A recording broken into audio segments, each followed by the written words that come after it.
What do you do with Jesus? We believe in Jesus. We love As Jesus what? as a prophet. Prophets cannot lie.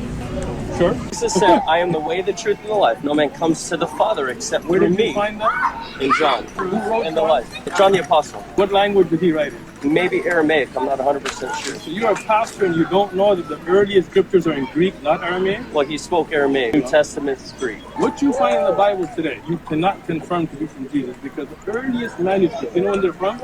About 70 years after Jesus No. died. The earliest complete, semi-complete Codex Sinaiticus is from the 4th century. What's a Codex Sinaiticus? Earliest, you don't know So what the it Dead is? Sea Scrolls don't count. The Dead Sea Scrolls are Old Testament, buddy. I thought you would know that. Yeah, you're Right? approaching me, Now look, and look. number one is you're not going to convert me. You're Guidance is from Allah. My job is to convey the message. okay. New Testament that you have is authored by many anonymous authors. Even if It's you look not. at It who was. wrote Hebrew. Well, Book of nobody Hebrew. knows. So that's called anonymous. If you don't know, What do you do with Jesus? we believe Okay, that's the conversation.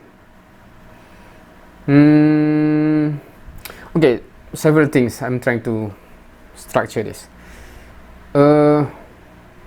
One is we both, I'm talking as a Muslim and as a Christian, right? We both love Jesus.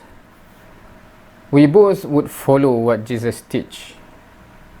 The difference is you believe you have a text that is authentically representing what Jesus teach, while we don't believe that text that you have is authentically or preservedly authentic representation of what Jesus teach, at least in full, right, in totality.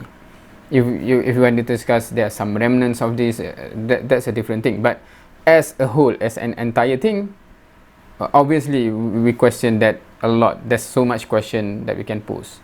But if you want to say, okay, remove everything, just the gospel perhaps, so you have to do that if you want to reduce the number of questions, right? Right. So back to Jesus. It's not about us, because some Christian, I'm not sure whether they do not understand or they don't want to understand or they pretend not to understand. When I say that, well, I question their source and they say, so you reject Jesus? What? I reject that book. I'm not rejecting Jesus. I'm rejecting that book. So Jesus says this, you reject this? No. You should say it accurately. Based on this book, written by whom, that he heard from whom, Jesus said this. You have to say that full. Then I would say that I don't know that guy. I don't trust him. I don't have enough confidence in him to trust that Jesus actually said that exactly like that. You know, can you evaluate this guy? Who? I don't know who. Right? That's the question. I'm not questioning Jesus. I'm questioning the channel through which accounts of Jesus is being told. So that's my position, right? So, and then Christians always say that, so how come you accept something that is much later? Well, regardless of when God reveals something, when it is from God, there's no question about it is the truth, right? When God tells Moses, for example, or Jesus, for example, or Muhammad SAW, regardless of which, or Abraham, about the creation of Adam, none of them lived close to the time of creation of Adam, right? But the message is confirmed true because it is indeed from God. So even if God, even if, right, we are not saying God is revealing anything now, but if God is revealing now, just like in the time of Prophet Muhammad SAW, just like in the time of Prophet Jesus SAW, or Prophet Moses SAW, right? If you live there, the true message come down from God to the messenger. We do not say that. How do you trust this? This is written like how many thousand after Adam? I'm not sure the timeline, but so long after Adam, right? So why would you trust this? This is so long. It's not even eyewitness. No, this is from God. Right? Once you establish that, so once the Quran is established as the word of God, it doesn't matter when. So I'm not sure whether Christians pretend not to understand this concept. They always say, but that is how many years later. either they don't want to understand, or they don't understand that this is word from God and not just historical document like the Bible. There's not just people writing based on stories that they heard. Hence, that's why you can question, right? This guy heard this story like 1,000 years after, while this guy heard the story 70 years after.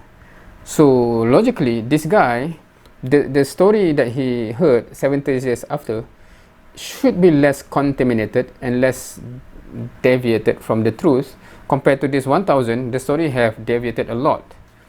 So if you assume Quran is a historical document as such, then I can understand. But Quran never claimed to be a historical document. It claimed to be a revelation.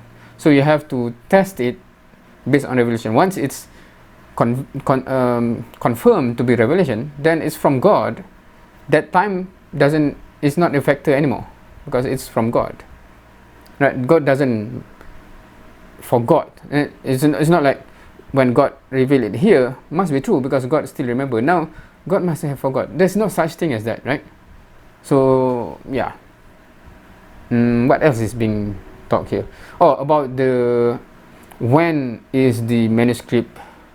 So I'm not well versed in this, but from this dialogue, when he said 70 years after, then the reply said, but that is Old Testament, not New Testament.